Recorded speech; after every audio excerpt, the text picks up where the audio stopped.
592번 봅시다. A라는 집합은 0보다 크고 A보다 작거나 같습니다. 그 다음 X-1, X-2의 곱이 0보다 작거나 같습니다. B, 그 다음에 C도 인수분해가 2, 6 되죠? 자, 그때 너희가 많이 틀리는 이유, 얘의 X에 대한 범위로 나타내면은 마이너스 2보다 크고 6보다 작지. 얘는 X에 대한 범위로 나타내주면 1보다 크거나 같고 2보다 작거나 같지. 그때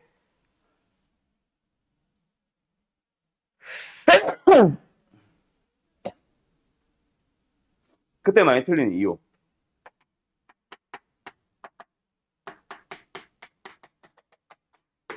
정수라고 한 적이 없는데 정수만 보면은 틀린다. 문제 잘 봐야 돼. 정수를 원소로 하는 집합의 부분집합 ABC에 대하여 라고 했다면 이게 맞을 거야.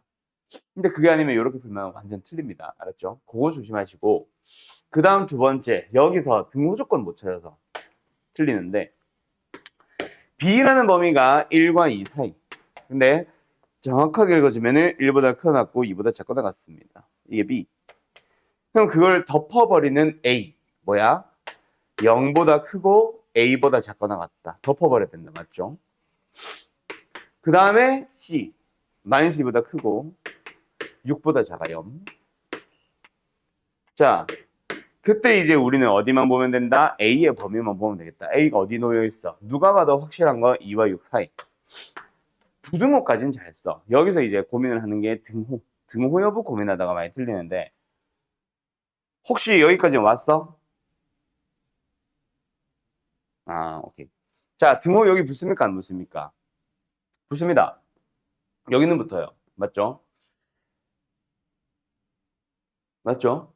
방금 고개를 가로저은 것 같은 기분이었는데? 어? 어? 거꾸로 해서 맞았구나. 아니에요. 여기가 맞고 여기가 틀렸죠. 거꾸로 해서 맞았구나. 자, 이거 등호 여부 잘 고민해봐. 이 등호는 만약에 붙었다 치자. 무슨 의미야? 이를 원소로 가진다라는 의미의 등호가 아니잖아. A가 그냥 이랑 같아진다라는 의미잖아.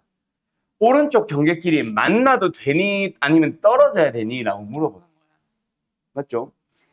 A도 B도 둘 다 오른쪽 경계값을 가지고 있거든. 그럼 경계끼리 만난다라고 하면 그냥 오른쪽 경계 부분에서는 그냥 둘이 서로 똑같은 것뿐이야. 무슨 말인지 알겠어? 붙어도 됩니다. 근데 이번에는 마찬가지. 여기에 등호가 붙는다고 치자. 역시 등호가 붙었다는 얘기는 뭐야? 뭐 이 집합의 A를 원소로 가져요 이런 의미가 아니거든. 그냥 A와 6이 만납니다. 오른쪽 경계끼리 만납니다라는 의미의 등호란 말이야.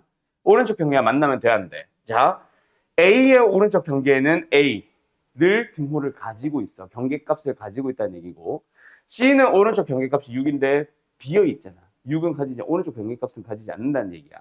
근데 만약에 A가 6이 되어버리면 안에 있어야 되는 A는 경계값을 가지니까 6을 가졌는데 얘가 6을 가지지 않고 있지. 그럼 돼 안 돼? 안 되지. 바깥 놈이 더 많이 가져야 되는데 안에 놈이 6을 가지고 바깥 놈이 6을 안 가지잖아. 그래서 여기는 등호가 붙으면 안 돼요. 끝. 그러면 2, 3, 4, 5 4개가 되겠죠. 오케이? 요거 뭐 말들 틀립니다. 등호 여부 뭐 다행히도 반대로 붙여서 맞아서 다행이기는 한데 어쨌든 이거 등호 여부 진짜 많이들 틀리는 거니까 잘 고민을 해봐. 알았죠? 만약에 나 이거 외울래 하는 사람들은 외우면 안 되기는 하는데 이해를 해야 되는데 외울래 하는 사람들은 이거를 제외한 나머지는 다 등호가 붙어. 그러니까 안에 있는 놈, 바깥에 있는 놈이 둘 다 등호를 가지고 있는 녀석이라면 등호 붙어도 돼. 안에 놈이 비어있고 바깥 놈이 비어있어도 등호 붙어도 돼. 안에 놈이 비어있고 바깥 놈이 채워져 있어도 등호는 붙어도 돼. 알겠죠? 만약에 외운다고 접근을 할 사람들이 이렇게 정확하게 좀 외워주세요. 알았지요? 끝. 정리. 가봅시다. 이번에는 정수만을 원소로 가지고 있습니다. 왜요? 홀수라는 것도 정수에 대한 얘기고 쟤는 원래 정수고. 뭐 그렇다 맞지? 자, 어쨌든 가보자. 두 집합 A와 B를 가지고 다음 조건을 만족하는. 자, 여기서 일단 가만 먼저 볼게. 가만 보면 우리 지난번에 한 거 다 맞지? 뭐야? 1, 5, 9, 13. 원소로 가진 집합을 부분집합으로 가지며 이거 1, 3, 5, 7 땡땡땡 얼마야? 17, 19까지 가지고 있는 녀석. 자, 이거 뭐야? 어디부터 읽어야 돼? 여기부터 읽어야 됩니다. 뭐야? 이 집합의 부분집합 x의 개수. 부분집합의 개수잖아. 맞죠? 그래서 뭐야? 일단은 아직 쓰지 말아봐. 2의 몇 승계? 원소의 개수 승계. 몇 개? 10개. 근데 이거는 뭐야? 4개의 원소를 포함을 하세요라는 의미입니다. 맞나요? 자, 근데 이거는 가만 보면 그렇고 나까지 보면 이러면 안 되지. 맞지? 뭐 해야 돼? 6개 이상의 원소를 가져야 된대. 자, 그러면 여기서 방법은 두 가지가 될 거야. 하나는 이미 여기까지 왔어. 내가 멈추라고 하는데 원래 이 풀이 아예 싹 지워버리려고 했는데 일단은 이 풀이 여기까지 왔다고 치자. 그러면 뭐해? 빼주면 되지. 어떤 거를? 원소의 개수가 딱 이것만 가진 거야. 4개인 거. 그 다음에 또 빼자. 뭐? 6개 이상이라고 했는데 원소가 5개인 거는 또 제외해주자. 라고 생각해볼까? 자, 그럼 이거는 뭐야? 말 그대로 1, 5, 9, 13을 가지고 있는 그 집합 딱 하나 있지. 4개가 있겠네요. 뭔 개소리야. 1개가 있겠네요. 맞죠? 그런데 자, X의 원소 개수가 5개인 건 어떻게 할래? 저 4개의 원소 말고 2개만 더 가지면 되지. 아, 1개, 2개 맞나? 1개구나. 1개만 더 가지면 되지. 뭐 다 끄덕끄덕이야. 도나?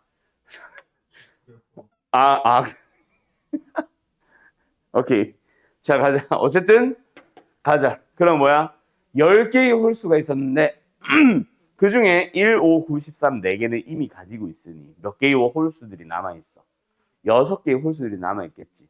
그 6개의 홀수들 중 누구 하나 더 가질래? 라는 의미로 61로 풀면 되겠네. 조합 기억남?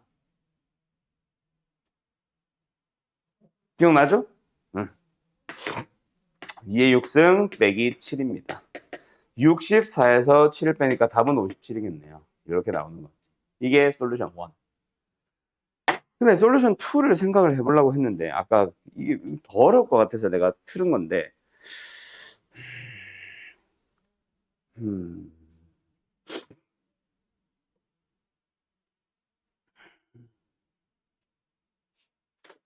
다른 풀이는 가지 말죠. 원래는 뭐 하려고 했냐면 최소 6개를 가지려고 했으니까 누군가 2개를 먼저 가진 다음에 나머지 원소들 중에서 어떤 거 가질래를 고민을 하려고 그랬거든. 할까? 약간 조합 느낌으로 풀어보자. 10개의 원소들 중에서 가지면 되지. 일단은 근데 1, 5, 9, 13은 반드시 가져야 돼. 맞나요? 오케이? 그러면은 뭐 해? 남아있는 6개 중에서 2개를 골라. 반드시 가져야 되는 거. 그러고 나서 나머지 그 외 나머지 원소들 가지고 가질래 말래 고민을 하는 거지. 나머지 원소 몇 개 남았어? 6개는 이미 가져갔으니 4개 남아있지. 4개 중에서 어떤 걸 가져갈래? 가질래 말래를 고민을 하자. 이렇게 풀라 그랬었거든 원래. 근데 이러면 돼 안 돼? 안 되지. 많이 중복되지. 왜냐면 예를 들어서 1, 5, 9, 13은 이미 가졌거든. 그러면은 얘 2개를 가진다고 생각해봐. 누구 가질래? 예를 들어서 3과 7을 가졌다고 쳐봐. 그 다음에 2의 4승계라는 거는 나머지 홀수 1, 5, 9, 13, 3, 7 제외한 나머지 홀수들 가지고 가질까 말까 고민을 하는 거잖아. 그러면 그 나머지 홀수가 뭐뭐 있지?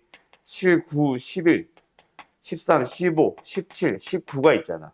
예를 들어서 그 중에 11을 가지고 나머지는 안 가진 놈으로 한번 생각을 해봐. 여기 6시 중에 뭐 있겠어? 3과 11 가질 수도 있지. 그때 남아있는 홀수 7과 15와 17과 19 중에 7을 가지고 15, 17, 19 안 가진 놈들도 있을 수 있지. 여기에서 예를 들어서 7과 11을 가져봐.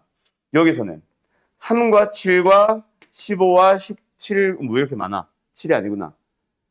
15와 17과 19 중에서 또 가질 거야? 안 가질 거야? 안 가질 거야? 안 가질 거야? 이거 다 사실 같은 집합 말하는 거 아니야? 답이 되게 크게 나올 거다. 경우의 수에서 조심해야 되는 게 뭐임? 빠뜨리지 않는 것도 중요하지만 중복되는 것들을 만들면 안 되잖아. 답이 훨씬 크게 나오겠죠. 그래서 이 풀이는 오히려 더 많은 생각을 해야 될 것 같아서 이 풀이는 빼자. 라고 말하고. 알았음? 그래서 앞에 풀이 저게 맞습니다. 알았죠? 지워. 끝. 자, 오늘 집합의 연산 넘어갑시다.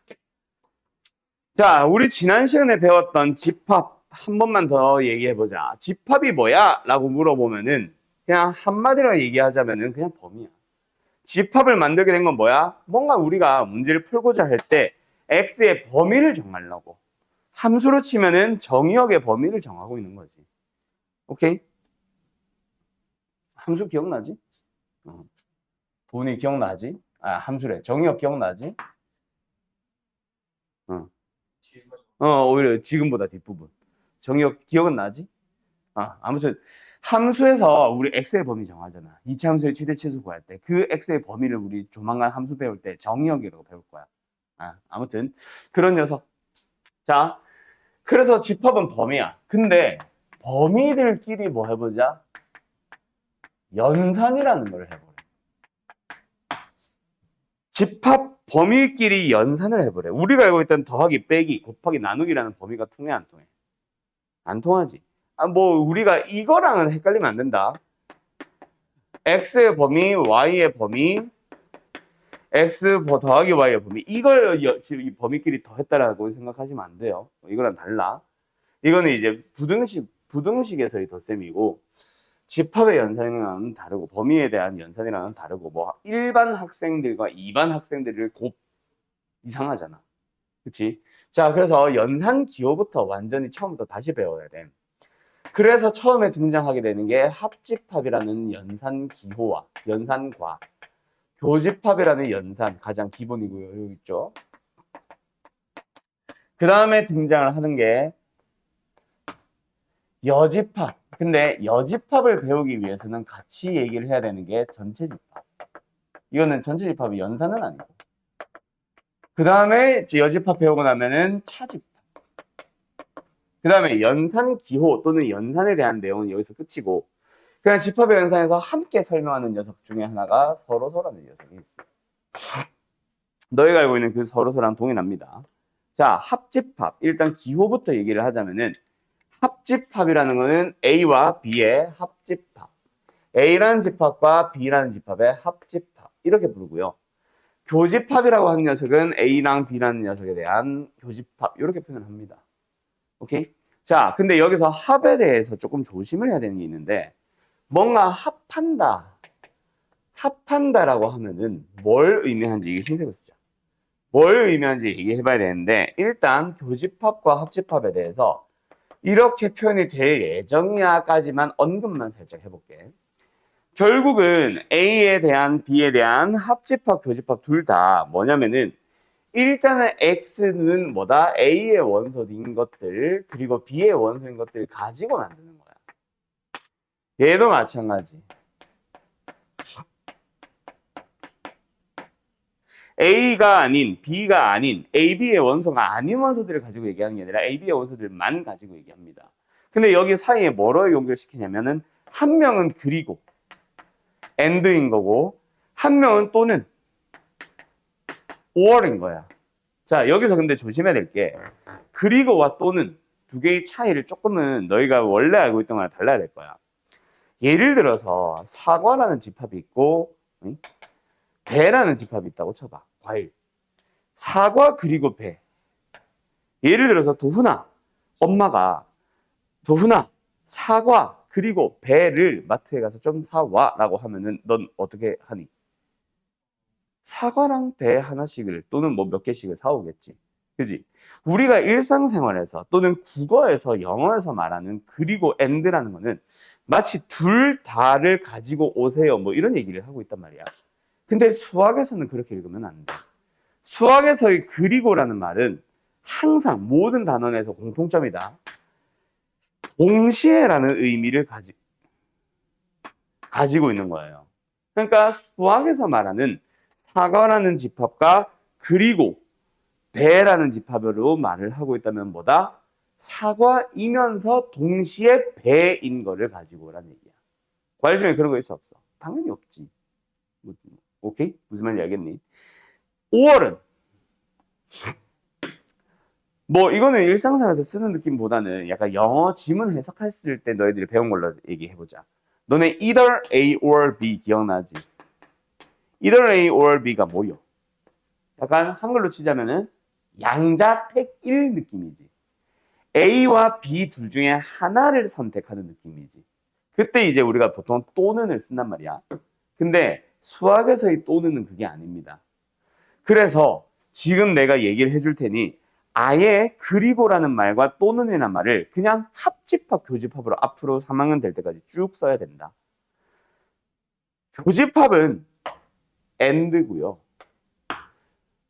합집합이 또는이야. 그래서 또는이 뭐야? 라고 물어보면 앞으로는 그냥 합집합이요 라고 얘기하면 돼. 자, 이게 무슨 차이가 나오냐면 이걸 벤 다이어그램으로 이해하면 훨씬 이해하기가 편해지지.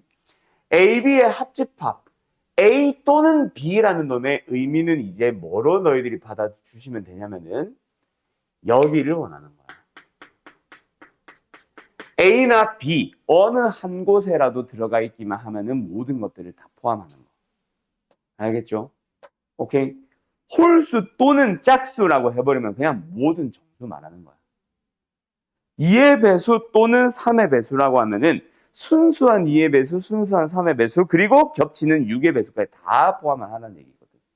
알겠죠? 또는을 앞으로는 뭐라고? 또는이 뭐야? 라고 물어보면 수학에서는 그냥 합집합이에요 라고 얘기하면 돼. 알겠죠? 오케이. 그리고 and는 뭐 이해하기 조금 편한데 동시에라는 의미로 해석을 하라 그랬지.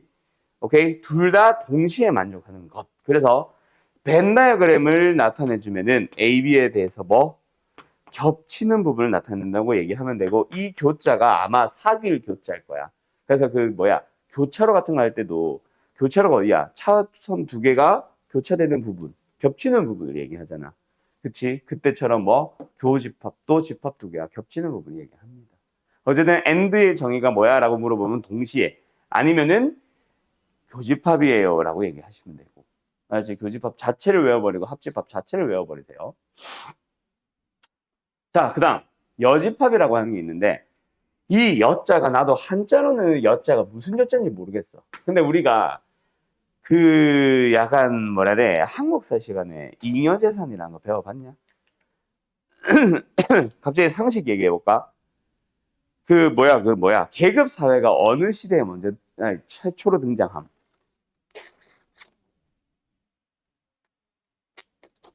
구석기 신석기 있잖아. 구석기 계급 사회요? 아니요? 아니죠. 신석기는 맞다고? 아닙니다. 청동기가 첫 계급 사회예요. 계급 사회가 등장함. 왜? 농기구의 발달로 잉여재산이 생기거든. 그 잉여재산을 가진 놈과 못 가진 놈으로 구분이 되는 거지. 오케이? 농기구가 발달하니까 먹을 그 구석기 신석기 때는 딱 먹고 살고 딱 그거였는데 농기구가 발달하니까 뭐 많은 식량들을 챙기게 된 거지. 그 잉여재산을 가진 자와 못 가진 자로 나뉘게 되는 거지. 오케이? 근데 여기서 또 착각하면 안 되는 것 중에 하나가 청동기가 농기구란 얘기는 아니야. 농기구는 여전히 석기 뭐 이런 걸 거다. 맞죠? 청동기는 뭐요? 비파형 동검. 아니면은 뭐야, 그 청동 거울 같은 거. 그게 뭔데? 사치품. 그죠? 비파형 동검 같은 거는 뭐 제사용 도구기도 하고. 그러면서 뭐 샤머니즘 이런 거 넘어가기도 하지. 똑똑하지. 내가 한국사 능력검정 시험 자격증을 땄었어. 아무튼. 그리고 뭐 청동기 시대의 집터를 봐도 등장하지. 신석기가 집이 뭐요? 무슨 집이요? 막집 아니냐? 구석기가 뭐요? 거꾸로 말했다. 구석기가 막집.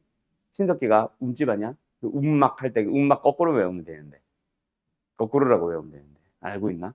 구석기가 막집. 신석기가 움집. 어쨌든 그때는 집터의 화구가 그 불지피는 화구가 정 가운데 있어. 균일하게. 근데 청동기로 넘어오면서 어때? 이제 아랫방 작은 방 같은 게 생기기 시작하고 화구가 한쪽 귀퉁이에 몰리기 시작하죠.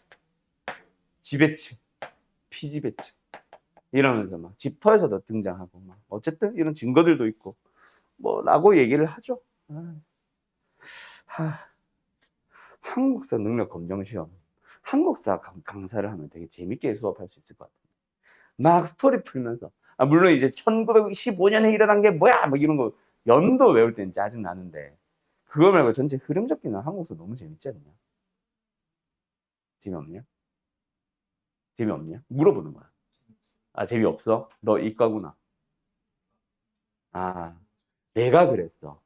내가, 내가 완전 이과 쪽이었거든. 사회 20점 받아봤냐? 아, 내가 사회 20점도 받았던 사람이야. 너네 그러고 보니까 내 성적 얘기한 적 없지. 내 학창시절 학생 때 성적 얘기. 내가 그 한 번씩 막 성적 얘기하고 막 열심히 해야 돼 이런 얘기를 하고 성적 올릴 거야 안 올릴 거야 이런 얘기를 할 때 가끔 학원 선생님들이 그런 얘기 해주는 거 솔직히 좀 거리감 느껴지지. 왜냐면은 넌 공부 잘했으니까 선생하고 있겠지라는 생각을 많이 한단 말이야. 내가 중학교 때요 3학년 때 성적이 35명인가 33명이었던 것 같아. 그때 20등 정도 했었어요. 우리 때 20등인 정도면 거의 60%잖아. 60%좀 넘나? 어제도 60%지. 우리 때는 있잖아. 요즘 너희들이 부르는 특성화고, 요즘도 상고, 공고가, 농고가 있는지 모르겠는데, 상고, 농고, 공고 같은 학교를 우리 때는 실업계 고등학교를 불렀거든. 그 실업계 고등학교를 누가 보통 가냐? 60% 미만인 학생들이 보통 많이 가. 우리 때는 상고, 농고, 공고가 되게 많았어. 요즘은 뭔가 좀 차별 둔다는 의미로 이름 자체도 그냥 일반적인 학교처럼 예를 들어 대성고, 양지구 이런 것처럼 일반적인 학교처럼 이름을 바꿨어. 그냥 상고 농고라는 이름 자체를 지우고. 근데 여전히 특성화고로 운영을 하고 그 안에서 인문과, 인문계과, 약간 이런 느낌으로 공부하는 애들 모아놓은 반이 또 따로 있고 약간 이런 느낌으로 운영하더라고. 근데 우리 때는 그렇지 않았거든. 농고, 상고, 공고가 진짜 많았어. 그래가지고 60% 미만인 애들은 거의 많이 갔고. 그래 나도 어떻게 보면은 좀 고민을 해야 되는 딱 그 퍼센트에 걸쳐져 있었거든. 근데 내가 안 간 이유는 딱 하나. 수학 성적이 조금 좋은 편이었어. 수학 성적은 전교 1, 2, 3등이었어. 그러니까 수학이 1등인데 전체가 20등이면 얼마나 나머지 과목들 갈아엎었는지 알겠냐? 이때 사회 20점 나오고 했던 건데. 그 시절이야. 아무튼 그렇게 하다가 그렇게 성적이 나오다가 그래서 내가 상고 농고는 가기 싫고 거기는 진짜 공부랑 담당하는 쪽이니까 내가 그나마 이제 부산 지역에서 막 그림 그리기로 상단 게 있었어. 몇 개. 그래서 지금부터라도 좀 입시 미술 준비해가지고 예고를 갈까? 약간 이런 고민도 많이 했었고. 그러다가 엄마랑 얘기해가지고 수학 성적이 좋으니까 애들은 수학 힘들어 하니까 너는 다른 과목만 올리면 되지 않냐. 그런 생각으로 얘기를 해가지고 나도 그러자라고 해서 일단 일반계 인문계 고등학교를 진학을 했어. 성적이 오르냐? 안 오르지. 비슷하지. 20등. 근데 이것도 옳은 거지, 어떻게 보면. 왜? 말했잖아. 내 밑에 애들, 막 22등, 30등 하던 애들은 전부 다 농고, 상고 갔어. 그럼 여기는 나보다 잘하는 애들 또는 내 주변 언저리에 있는 애들까지만 사실 와 있잖아. 그럼 거의 꼴등 수준인데 이 정도 올라갔다는 건 어떻게 보면 옳은 거임. 나 열심히 하던 사람임. 못해서 그렇지. 그렇게 고2가 됐어. 1학기 때 성적이 조금 더 올라서 한 15등 정도 내외를 했어. 반보다는 이제 좀 좋아졌거든. 못 믿겠으면 내 성적 떼다 줄 수도 있어. 그러다가 이제 여름 방학을 한번 겪고 고2 2학기가 되면서 반에 5등까지 올라갔다가 있잖아. 고3 졸업할 때 전교 300명 중에 3등 졸업했거든. 여기서부터 이제 수직 상승한 거야. 성적이 어떻게 보면. 이건 아니지. 아무튼 그래서 나 같은 경우도 있잖아요. 성적을 쭉 끌어올려서 대학을 간 케이스야. 그러니까 나 같은 경우는 수학 아까 말한 대로 수학 잘했지. 근데 너희들이 예를 들어서 수학 힘들어하는 사람들 있잖아. 좋아하는 거 말고 수학을 힘들어하는 사람들 같은 경우에 너희들이 느끼는 그 사람들이 느끼는 수학이라는 과목은 내가 느끼는 사회, 영어, 국어 같은 과목이 어렵게 느껴지는 거랑 사실은 똑같아. 아니면 그 이상일 수도 있어. 왜? 걔네들이 수학이 반에서 20등 하고 있진 않거든. 그래도 우리 반에 와 있는 애들 보통 한 3등급, 4등급 정도 수준이잖아. 우리 학원에 와 있는 애들이 보통 그렇거든. 그냥 3등급, 4등급, 5등급이면은 그래도 요 정도 수학만 봤을 때 요 정도 성적은 나오고 있다는 얘기야. 근데 나 같은 경우는 수학이 전교 1등인데 요렇다는 얘기는 국어 영어는 35명 중에 30등, 29등 이러고 있었다는 얘기거든. 무슨 이야기겠니? 이건 내가 느끼는 국어 영어보다는 그런 학생들이 느끼는 수학은 오히려 쉬운 편에서 더 잘하고 있는 상황임. 그냥 내가 끌어올리기 위해서 영어 국어 성적을 끌어올리기 위해서 어떤 노력들을 했는지를 생각을 해보면은 수학을 힘들어하는 애들도 그 정도 노력을 하면은 누구나 다 끌어올릴 수 있다는 얘기예요. 이게 고등 수학은 너희들 유튜브에서 가끔씩 인강 선생님들이 하시는 썰강 이런 거 많이 보냐? 보통 한성원 선생님, 유채텔 이런 것만 보지 말고, 오케이? 그런 것만 보지 말고, 이상한 썰강만 보지 말고, 가끔씩 약간 잔소리 비슷한 말들 하는 걸 들어봐봐. 정승재 쌤이었나? 그런 말을 하신. 대학 수학 능력 시험에서 나오는 수학이라는 과목. 그러니까 우리가 고등 수학이라고 부르는 과목은 누가 수학적 능력이 뛰어난 일을 물어보는 과목이 아닙니다. 수학적 능력이 뛰어난 사람들은 처음에 받아들일 때는 좀 잘할 수 있어. 하지만 걔네들의 성적은 110점, 120점, 150점, 200점을 받고 있는 게 아니잖아. 그지? 걔네들은 그래 봐야 100점에서 머물러 있는 상황이고 기다리고 있는 거지. 그럼 조금 느린 애들은 수학적 능력이 뛰어나지는 않은 학생들은 뭐 60점, 70점, 80점 받을 수 있지. 그 성적에서 열심히 노력을 하다 보면 결국 100점 언저리까지 가. 그리고 나서 걔네들은 그냥 경쟁을 하는 거야. 능력이 뛰어나다고 해서 그 110점이 되는 건 아니니까. 무슨 말인지 알겠냐? 아무튼 뭐 그렇습니다. 그래서 결국 노력하다 보면 결국 100점 언저리까지 가고 거기서 비슷한 경쟁을 하는 거야. 실수 안 하기 경쟁. 아무튼 알겠죠? 그래서 누구나 다 성적 올릴 수 있다.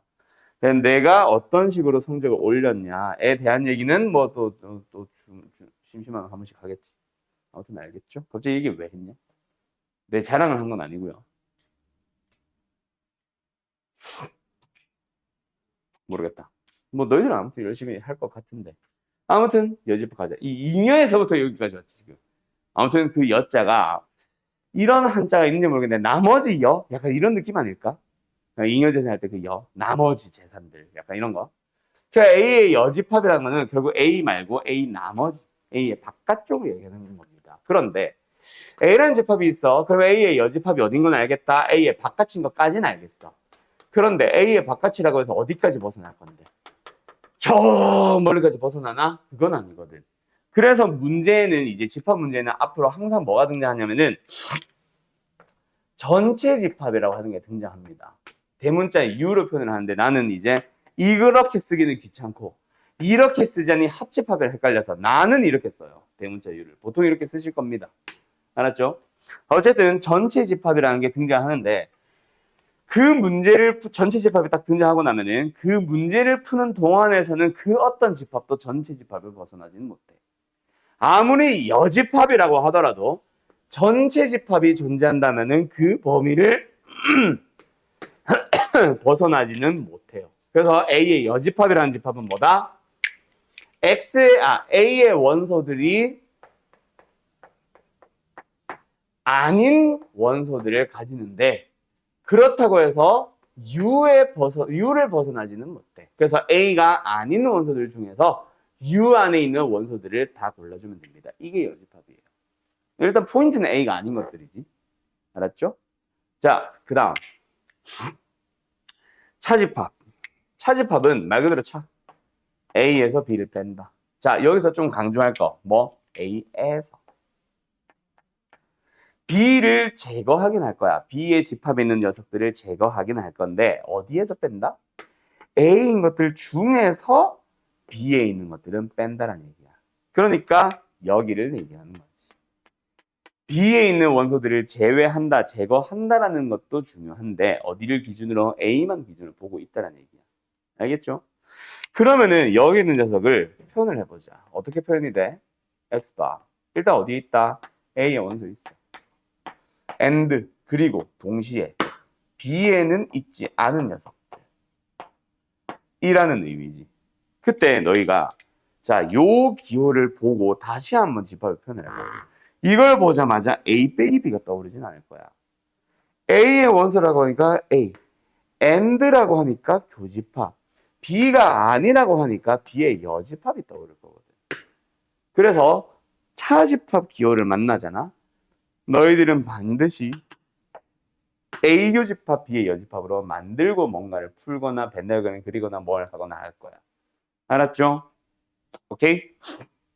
차집합 기호는 차집합 기호 그 자체로도 의미가 있고 해석도 가능하지만 우리는 A교, B여를 만들어서 많이 푼다. 알았음? 그리고 이제 서로소라는 녀석이 있는데 이 서로소라는 말은 너희들이 소라는 저 말 때문에 이제 좀 뭐 이해가 안 되거나 할 수도 있는데 소라는 단어가 등장하는 게 두 개가 있잖아. 소수, 서로소. 맞죠? 소수, 서로소. 이것 때문에 조금 헷갈려 하는 것 같아. 우리가 서로소라는 거는 두 수를 비교하는 거였고 소수는 그놈 하나만을 바라봤을 때지. 소수는 그래서 뭐야? 그 놈의 약수를 바라봤을 때 다른 놈들이 끼지 않는 거. 1은 모든 자연수가 다 가지는 약수니까 1은 아예 논외로 하고 나면은 자기 자신만 약수인 거를 소수라고 불렀지. 그죠? 그 다음에 두 수를 비교할 때 서로 소 역시 뭐야? 약수가 겹치는 게 하나도 없는 거. 예를 들어서 2와 6은 서로소가 아니지. 왜? 약수 중에 2라는 공약수가 있잖아. 근데 예를 들어서 2와 3, 2와 5 같은 것들은 서로 소지. 근데 그렇다고 해서 방금 비교한 소수와 소수끼리만 서로 소인 건 아니고 2와 9도 서로 소지. 2와 81도 서로 소잖아. 4와 81도 서로 소고 맞죠? 소수 아닌 것들끼리 비교하는데 어쨌든 서로 소는 뭐다? 공약수가 없는 거. 1이 있는데요. 1은 아예 논외로 하자고 했잖아. 자, 약수를 따질 때 1은 모든 자연수가 어차피 다 가져야 되는 약수니까 논외로 하면은 공약수가 없는 거. 다른 말로 겹치는 약수가 없는 거. 뭐라고? 겹치는 게 없는 거를 우리는 서로서로 부른다. 두 집합 A와 B에 대해서의 관계를 물어보는 얘기하는 거거든.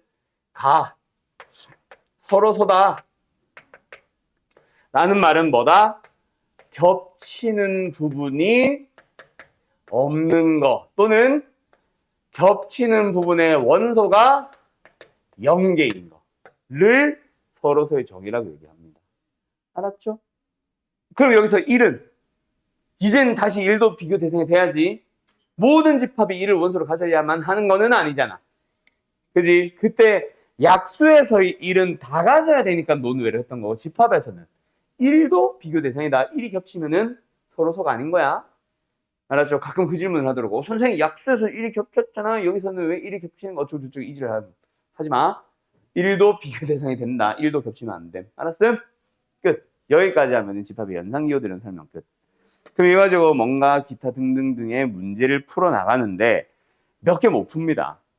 왜? 아직까지는 너희들이 모든 합집합, 교집합, 뭐 차집합 같은 모든 연상기호들을 왜 이렇게 손으로 쿵쿵 찍어놨냐 오늘? 모든 연상기호들을 뭐로 이해를 해야 돼? 의미 자체 해석도 가능한데 얼마 안 되고 전부 다 벤다이어그램을 그리고 있단 말이야. 그지? 근데 벤다이어그램이라는 이 풀이 도구라고 부를게. 표현 방식보다. 이 벤다이어그램이라는 풀이 도구는 치명적인 단점이 있음. 어떤 거? 식이 엄청 길 때. 예를 들어서 A와 B의 교집합에 대하여 라고 나왔어. 그럼 너희 벤다이어그램 그래서 겹치는 거 색칠해 놓겠지. 갑자기 여집합을 하래. 그럼 여기까지 한 번 해본 사람들은 바깥을 칠해놨거나 A 교집합 B를 색칠한 사람들은 지우고 바깥을 칠했겠지. 거기서 갑자기 C라는 집합이랑 겹친 걸 찾으래. 또 쓱 지우고 C랑 겹친 걸 또 찾아. 거기까지만 하면 좋았지. 갑자기 또 여집합을 하래. 갑자기 또 B를 합집합하래. 거기서 또 A를 빼래. 이러고 있으면 너네 종이 찢어지. 표현을 못하거나. 알겠죠? 그게 벤다이어그램의 가장 큰 치명적인 단점이다. 어떤 경우 복잡한 그냥 긴 식이 나와 있어요. 복잡할 필요도 없고 긴 식이 나와 있을 때는 벤다이어그램 그리기 힘들어져. 자, 그런데 벤다이어그램은 이제 집합 문제를 푸는 도구라고 생각해야 돼. 2차 방정식에서 근해 공식 근해 공식 너무했다. 판별식 없이 못 푸는다고 생각해야 되듯이 판별식 풀이 도구잖아. 그냥 판별식 쓰잖아. 그런 것처럼 벤다이어그램은 2차 방정식에는 여러 도구들이 있지만 집합에는 그냥 딱 하나의 도구 벤다이어그램 하나 있다고 생각하세요. 그럼 무조건 벤다이어그램 거쳐가야 되는 거야. 앞으로 알았죠? 실제로 너희들이 만나는 집합 문제, 앞으로 만나는 집합 문제 중에 거의 한 90% 이상이 다 벤 다이어그램을 필요로 한다. 그래서 벤 다이어그램은 무조건 그린다고 생각하세요. 오케이? 그려져 있으면 오히려 땡큐인 거고. 어쨌든 벤 다이어그램을 그려서 풀어야 되는데 식이 복잡하다 보니까 벤 다이어그램을 그리기 힘든 거야. 그럼 벤 다이어그램을 통해서 풀어야 되는데 이거 자체가 힘들면 풀지를 못한다는 얘기겠지. 그럼 뭐야? 벤 다이어그램을 그리기 쉬운 형태로 복잡한 식을 간단히 고쳐서 벤 다이어그램 그린 후 푼다. 뭔 말 알? 그래서 이제 너희들은 제일 처음에 만나는 문제가 이제 간단히 하시오라는 문제를 만나는데 간단히 할 수 있는 도구를 배워야지. 그걸 이제 넘어갈 건데 여기까지 혹시 지금 이거 필기 시간 필요한 사람 이제 연산 법칙 하러 갈 거야. 지워도 돼? 자, 간다. 연산 법칙으로 넘어가는데 너네가 이미 연산 법칙 알고 있죠? 도훈아, 네가 알고 있는 연산 법칙 뭐뭐뭐 있어? 집합 말고 그냥 연산 법칙. 그런 거 맞아. 또 뭐 있어? 결합 법칙 또 제일 먼저 이게 나오는데 교환 법칙 까먹었었죠. 근데 맞아. 너희들이 이번에는 나 결합 법칙 써야지, 이번에는 분배 법칙 써야지라는 생각으로 분배 법칙 쓰고 결합 법칙 쓰는 게 아니란 말이야. 그러니까 이름은 당연히 까먹을 수 있지. 근데 우리가 알고 있던 연산 법칙들 그대로 가지고 오는 거라서 뭐가 뭔지 그리고 그 녀석을 어떻게 바꾸는지는 기억을 하셔야 됩니다. 그러니까 수에서 연산에서 A 곱하기 B랑 B 곱하기 A랑 같다라고 하잖아.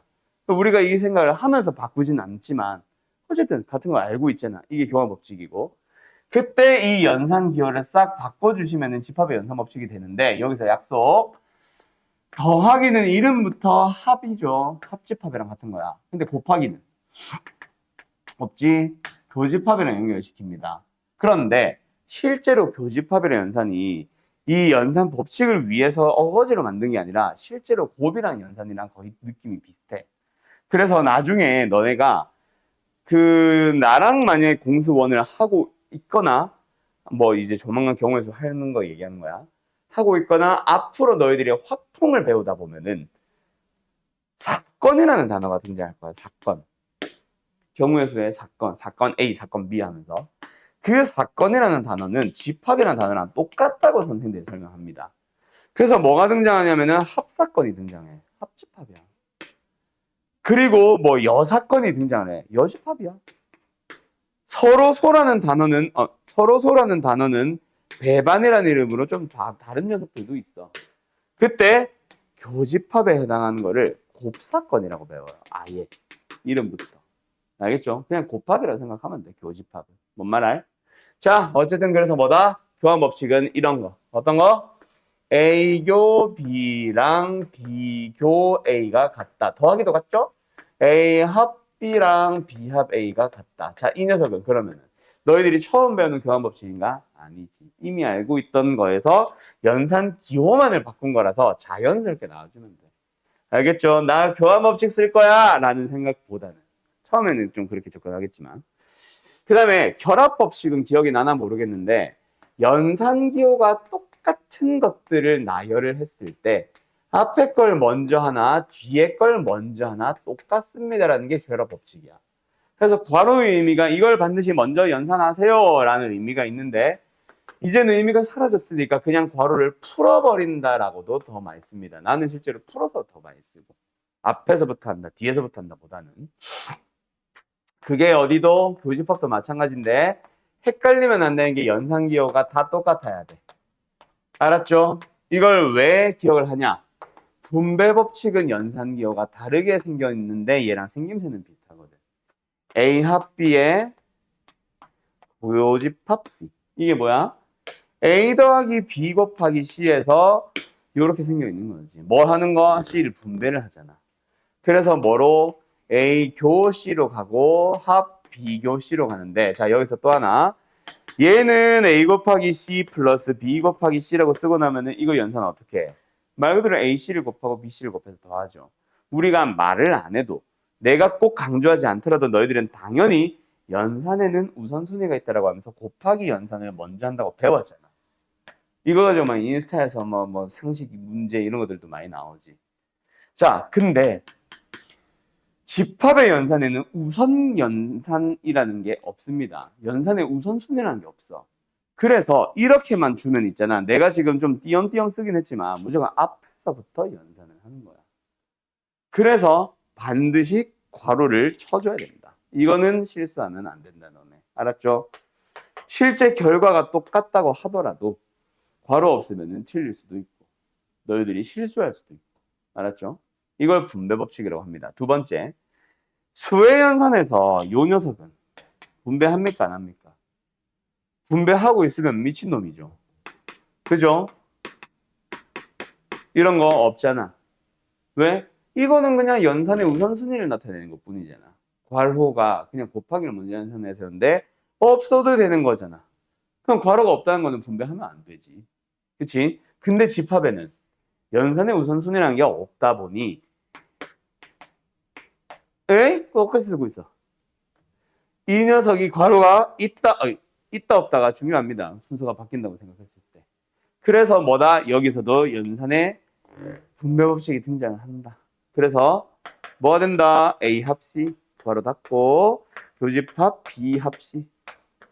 오케이? 요런 결합법칙, 분배법칙도 하나 더 생긴다. 자, 요거 잘 기억하시고요. 그 다음에 요거 하나 하고 잠깐 쉬었다 하자. 마지막 하나 또 있어. 집합의 연산에서만 등장하는 연산법칙. 처음 듣겠죠, 당연히. 드모르간의 법칙이라는 게 있어요. 이름부터 거지 같아요. 자, 드모르간의 법칙은 뭐라고 생각하면 되냐면 여집합이라는 기호에 여집합의 분배법칙이라고 생각해도 돼. 이건 내가 붙인 이름이니까 그냥 갖다 버리고 여집합이라는 기호를 분배한다 라고 생각하면 되고 생김새 자체가 아예 분배하고 싶게 생겼음. 뭐? A 합 B에 대하여 전체 여집합. 여집합을 뭐라고? 분배하라고. 그럼 뭐가 돼? 이거는 색깔 좀 바꿀까? 처음 보는 느낌인 것들은 빨간색을 쓰고 있어요. 지금. 알고 있나? 네? 그럼 뭐야? 여집합을 분배를 하면은 A 여집합, B 여집합이 되지. 맞죠? 하나 더 있어. A 교집합 B에 대한 여집합도 있겠죠. 이 녀석도 뭐다? 여집합, 여집합으로 분배하는 거야. 자, 그런데 드모르간의 법칙은 자네 기억나나? 좀 독특해. 뭐가 독특하냐면 여집합만 분배를 하는 게 A, B에만 분배하는 게 끝이 아니라 연산 기호에도 분배를 해주는 거야. 그래서 합집합은 컵을 엎어버려. 엎어지는 컵은 바로 세워. 합집합, 교집합이 서로 바뀌어요. 요거까지 하면은 연산법칙 돼. 이제 이걸 이용해서 간단히 고치시오라는 말을 배우게 될 거고 처음에. 그 다음에 그 뒤에 문제들은 간단히 하시오라는 말은 없지만 식이 복잡해. 그럼 너희들은 먼저 그 다음 질문을 보기에 앞서서 일단 복잡한 식을 심플하게 고쳐서 벤다그램 표현을 하고 나서 문제에서 묻는 질문을 답해 주시면 됩니다. 어쨌든 복잡한 식 만나면 뭐 한다? 이걸 이용해서 다 간단히 고친다. 그래서 우리 잠깐 쉬었다가 한 녀석도 간단히 고쳐보는 연습 한 두어 가지 정도만 해보죠. 알았죠? 잠깐 쉬었다 갈까요? 일단 뭘 풀어보냐면 일단 이거 풀고 있어봐. 663 문제 좀 고르자.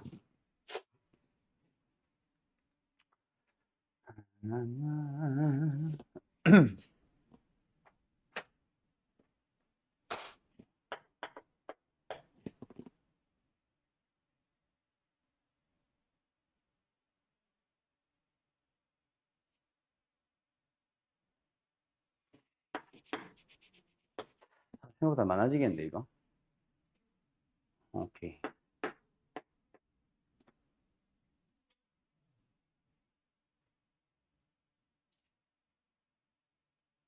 오케이.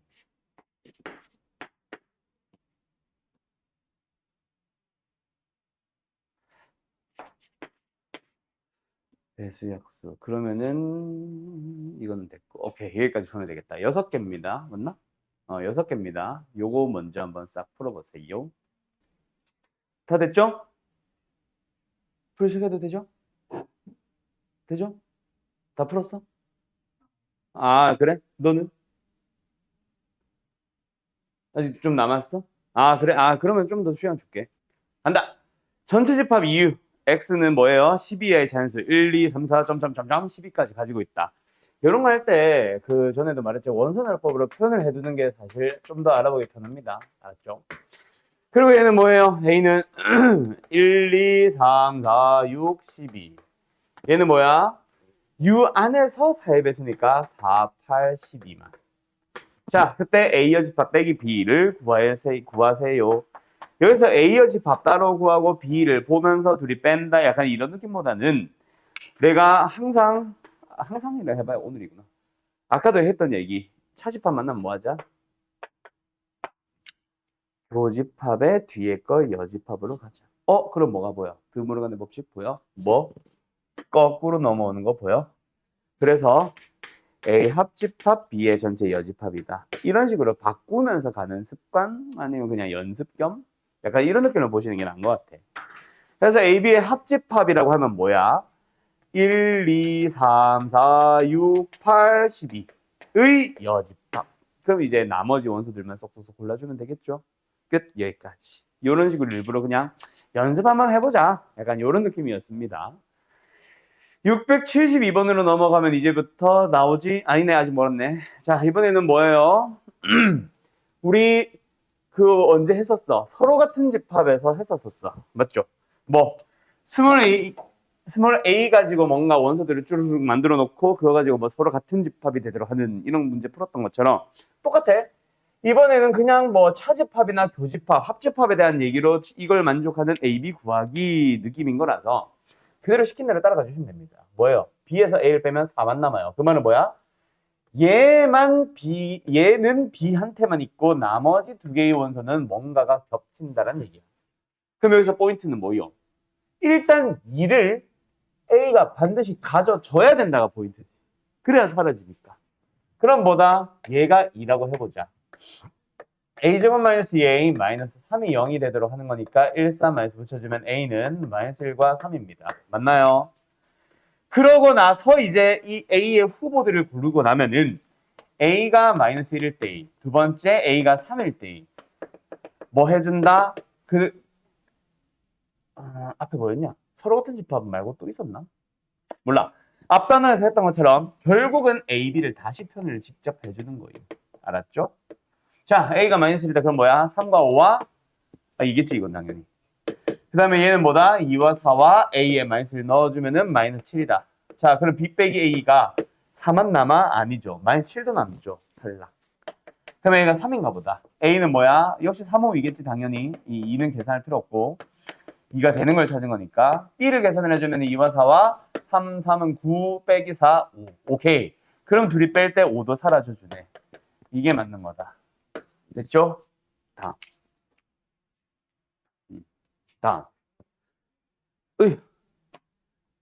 688번. 자, 요런 거 골라주세요.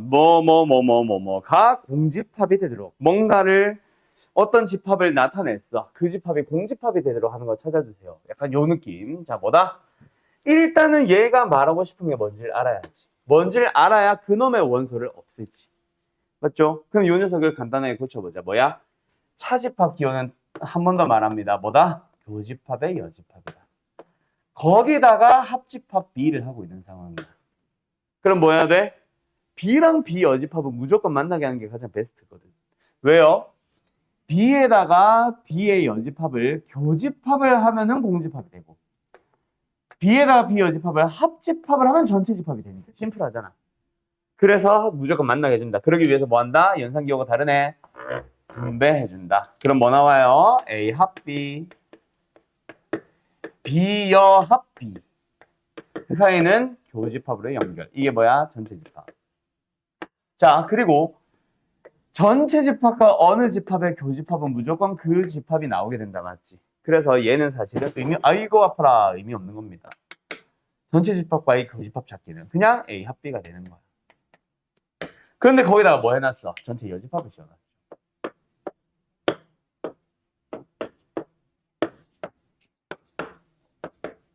그게 공집합이래. 그러니까 전체 집합이 있고 A가 있고 B가 있으면 A 합 B의 여집합. 그러니까 어디 말하는 거야?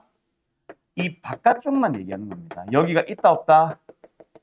없다. 없으니까 싹 지워버리면은 전체 집합 자체가 뭐만 남아? A 합 B만 남는다. 즉 답은 5번. 이렇게 나오는 거지. 뭔 소리인지 알겠죠? 다음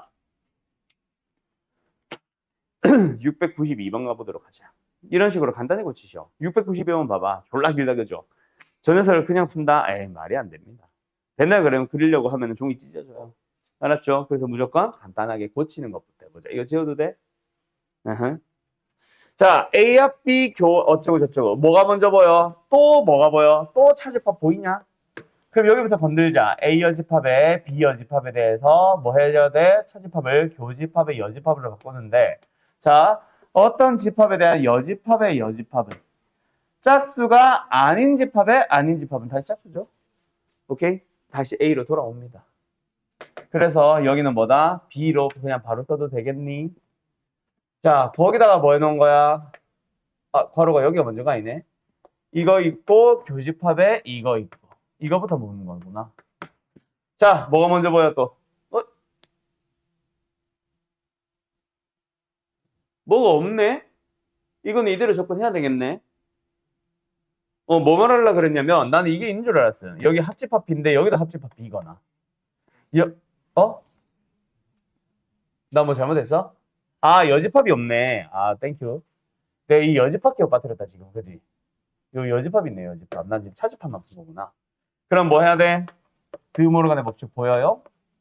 속에 거 드모르간 법칙 써주면 A가 되고 B의 여집합이 되면서 합집합이 된다, 맞지? 뭐가 보여? A 합집합, A 합집합. 그렇지? 그러면 A 합집합으로 뭐 한다? 묶어준다. 그러면 뭐가 못해? 비교 비여. 비교 비여가 뭐였지?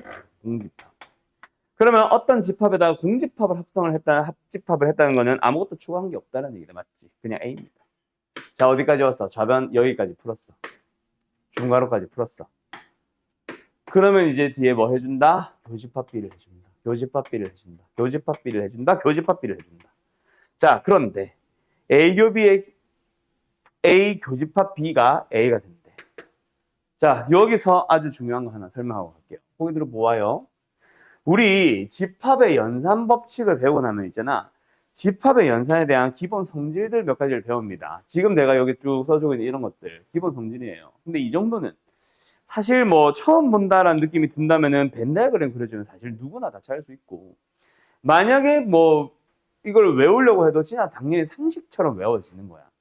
근데 잘 외워지지 않는 집합에 대한 성질이 몇 개 있을 거다. 그 중에 제일 대표적인 게 바로 쟤야. A 교집합 B가 A가 될 때, 또는 A 합집합 B가 A든 B든 둘 중 하나가 나올 때. 자, 간다.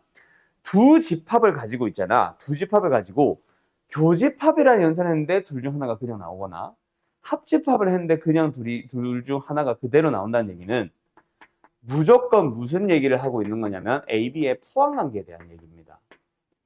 이렇게 하지 말자. A, B에 대한 포함관계 얘기야. 알았어? 누군가가 누군가를 포함을 하는 거야. 그때 한 번만 딱 만들고 그 다음부터는 외워야 되는데, 일단 얘가 무슨 말을 하고 싶은 건지 만들어보자. 제죠. A가 있었어. B가 있었어. 포함관계를 모르니까 일단은 그냥 표현을 해봤어. 근데 A 교집합 B를 찾았더니 뭐래? 그놈이 그냥 A래. 그러니까 A는 이쪽이 없다라는 얘기지. 그러니까 뭐야? A가 B 안에 쏙 들어간다라는 얘기지. 알았나요? 자, 두 번째. 이번에는 밑에 거. A 합집합 B가 A다. 뭐? A가 있었고 B가 있었어. 합집합을 해봤는데 이거 전체가 뭐다? 그냥 A래. 그 말은 뭐다? 이번에는 B가 옆에 게 없다는 얘기지. 이해됐니? 그래서 B가 A에 속합니다. 또는 A가 B를 포함합니다. 이걸 이제 너희들이 외워야 되는데, 어떤 식으로 외우냐면 있잖아. 다시 한번 두 집합을 교집합 또는 합집합 연산을 했는데 둘 중 하나가 그대로 나온다는 얘기는 포함관계다. 그때 우리는 누굴 기준으로 얘기한다? 둘 중 나온 녀석. 얘를 기준으로 기억을 해봐. 나온 녀석을 기준으로. 자, 교집합에서 만들어졌으면 포함된다. 합집합에서 만들어졌으면 포함한다. 꼭 그 녀석을 기준으로 외우세요. 그래서 일부러 옆에다 B 안 쓴 거야. 얘는 원래 B겠지, B. 여기도 B겠지. 알았죠? 이걸로 꼭 기억을 합시다. 흰색으로만 써놓을게. 그 다음, 세 번째. 이번에는 뭐 있냐면은 A, B의 포함관계와 여집합들의 포함관계. 그 집합들의 여집합의 포함관계는 어떻다 얘들아? 포함 방향이 반대입니다. 이것도 상식. 왜요? 라고 물어보면 그냥 벤네그램 그려봐. 알았죠? 그러면 어쨌든 여기서 뭐 나왔다? A 곱이가 A다. 그 말은 뭐다? 아, A가 포함되는구나. B에. 그러면 이제 부등식으로 다시 풀면 되고 등호조건 문제가 된 거예요. 이해됐죠? 요거는 답은 생략할게요.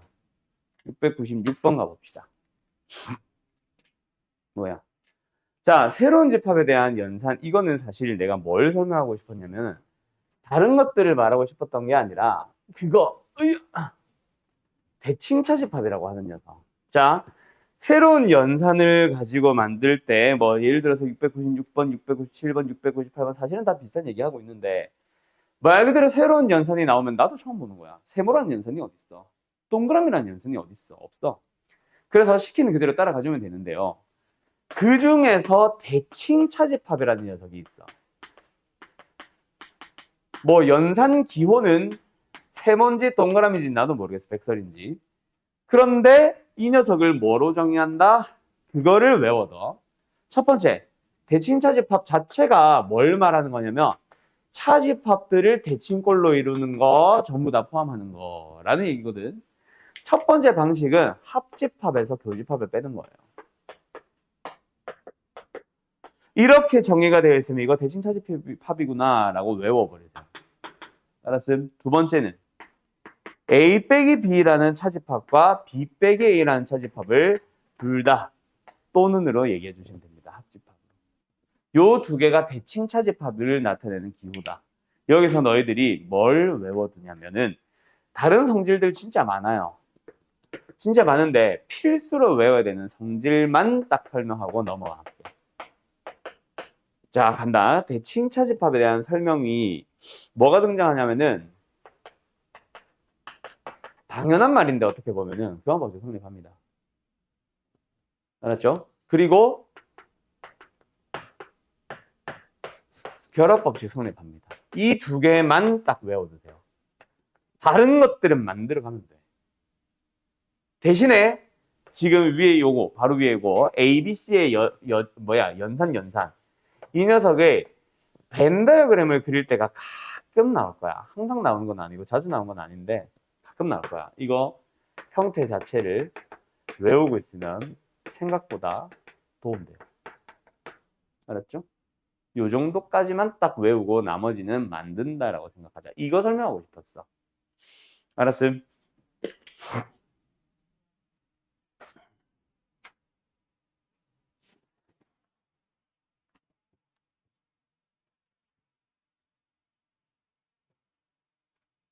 그래서 이런 거 딱 보자마자 5번 같은 건 당연히 참인보기 하고 넘어가야 된다고. 알았죠? 나머지 1, 2, 3, 4번 보기들은 그냥 연산 기호 그대로 넣어보면 답이 나와요. 일단은 차집합, 합집합, 차집합. 대칭차집합이네를 판단하고 가는 게 가장 베스트. 알았지?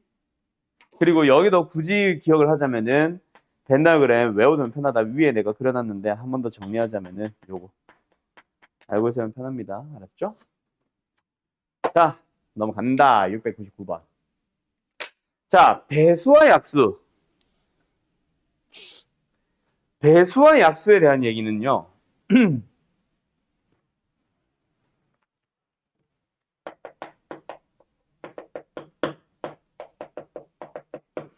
무조건 배수집합, 약수집합 무조건 교집합에서부터 출발하세요. 왜요? 자, 간다. 예를 들어서 AK라는 집합이 X를 원소로 가지는데 그 X가 뭐냐? K에 대한 양의 배수. 배수집합이라는. 두 번째, A의 K라는 집합이 X를 원소로 가지는데 X가 K에 대한 양의 약수. 양의 약수. 약수집합이라는. 자, 간다잉. 반드시 뭐부터? 교집합부터 생각을 해줘. 자, 결론을 먼저 얘기하자면은 n의 배수와 m의 배수에 겹치는 거는 당연히 nm의 최소 공배수 아니야? 아니, 공배수 아니야? 그래서 여기는 뭐가 들어간다? 하나로 표현을 할 때 최소 공배수를 써주면 됩니다. 다시 한번 ANAM 교집합의 의미는 N의 배수들과 M의 배수들이 겹치는 원소들 다 써주세요. 즉 NM의 공배수의 집합이야. 그 공배수라고 하면 여러 개가 있겠지. 무한계 뭐 여러 개 있겠지. 근데 그 녀석을 하나의 집합을 표현하고 싶다면 뭐 한다? 그 공배수들 중에서 제일 작은 최소 공배수의 배수들이 공배수야. 알겠죠? 그래서 최소 공배수 L을 이용해서 표현을 하면 됩니다. 예를 들어서 A2와 A3의 교집합이면 배수집합이면 A6로 풀면 된다고. 그냥. 그래서 교집합부터 우선 출발. 그럼 두 번째, 만약에 약수면 어때? 말 그대로 약수와 약수가 겹치는 건 공약수지. 공통되는 약수니까. 근데 약수, 공약수들을 다 표현을 하는 딱 하나의 집합은 뭐다? 최대 공약수를 표현하는 거지. G가 최대 공약수라는 의미다. 알았죠? 그래서 약수 집합에서 만약에 A12와 교집합 A에 36이 넘었나? A12와 18이 있으면 뭐다? A에 6라고 쓰면 되는 거야. 알았죠? 뭐 그런 느낌. 다. 그러면 합집합은요, 선생? 합집합은 못하는 거는 아니야. 근데 할 수 있는 경우가 한정적이다. 간다. 만약에 배수지. 배수와 배수집합을 합집합을 하고 있다면은 하나로 무조건 설명 가능하다, 불가능하다? 무조건으로 가능한 것은 아니다. 하지만 아예 표현을 못한다는 것도 아니야. 대신에 언제 표현이 가능하냐면은 둘이 서로서로 N과 M이 서로서로 하나는 약수, 하나는 배수 관계에 있을 때 그때는 하나로 표현이 가능합니다. 누군지는 생각을 하세요. NM을 외우려고 하지 말고. 뭐 결론부터 얘기하자면은 배수일 때는 둘 중 작은 거 따라가. 자, 여기는 뭐다? 이것도 마찬가지. 약수집합에서도 N의 약수집합과 M의 약수집합에서 합집합을 했을 때 이번에도 똑같아. NM이 무슨 관계에 있다면 서로 약수배수. 예를 들어서 A4, A12처럼 A3, A6처럼 약수배수 관계에 서로 있는 상황이라면 그때만 하나로 표현이 가능합니다. 그때도 마찬가지. 외우려고 하지 않아도 되는데 만들어가는 게 제일 안전한데 혹시 외우고 싶다면 거꾸로 외워. 약수는 약간 작은 수 느낌이지. 그러면 둘 중 큰 놈 따라간다고 생각하면 돼. 알겠죠? 거꾸로 따라간다고 생각하면 되는데 이거 외우다가 진짜 잘못 외워서 거꾸로 써버리는 경우 많거든. 그래서 가능하면은 좀 만들어가는 식으로 해주세요. 그거 설명하고 싶었어. 그러면 699번은 자, 잠깐만 보여드려 볼래? 만약에 이 문제가 여기가 합집합이었고 여기가 교집합인데 여기가 3였다면은 교집합 A3를 만드는 느낌 아니지 거꾸로 해야 되겠구나. 예를 들어서 A3 합집합 A4 여기가 3이라고 하면 안 되겠다. 5 이렇게 되어 있는 상황이었다면 뭐다? 절대로 합집합부터 못 풀어. 그래서 교집합을 분배해서 A5 교집합 A3와 A4 교집합 A3를 먼저 푼 다음에 뭔가 합집합을 마지막에 연산하러 가는 거지. 알았죠? 그런데 지금은 어때? 적당하게 묶어서 뭐 교집합끼리 만든다 이런 느낌이 전혀 없다. 그렇죠? 그래서 이번에는 뭐 한다? 얘네들은 배수니까 최소 공배수 6으로 가면 되고 얘네들은 8과 6이 합집합으로 만났는데 8과 16이 서로 약수 배수 관계 있네? 그럼 하나로 합쳐. 8이야 16이야. 외우려고 하지 말고 만들어보자.